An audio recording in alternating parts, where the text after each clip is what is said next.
French wine and cheese producers have expressed shock at US tariffs announced by President Donald Trump. He unveiled a 10% minimum tariff this week on most goods imported to the US, with a higher 20% rate for the European Union.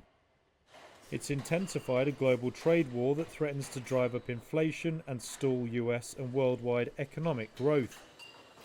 Sales of French wine and spirits are expected to slide at least 20% in the US, according to French groups and officials.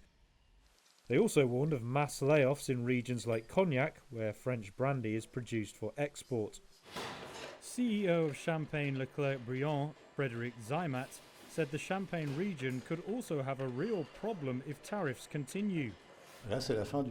That would be the end of the US market, and the problem is the American market for the whole of the Champagne region is 25 to 30 million bottles a year. So is there a backup solution for selling 25 to 30 million bottles elsewhere in the world which weren't going to the United States? I don't think so.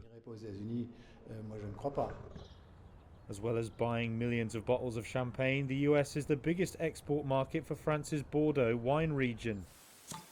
And while a threatened 200% tariff has remained outstanding for now, industry bodies say levies are high enough to hurt the sector.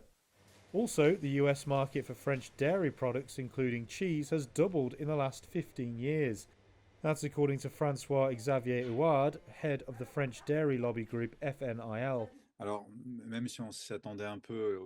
Even though we have been expecting a decision of this kind, and we have already been through this in 2019 with the first Trump administration, because we already had a 25% tariff on top of the 10% in place, and it already struck a blow in our sector. The extent of the countries and products impacted are really a shock to the food sector, and dairy in particular, and French dairy producers.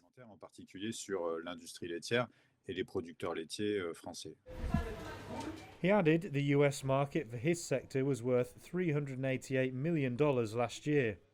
France said its President Emmanuel Macron would convene all representatives of business sectors hit by the US import tariffs.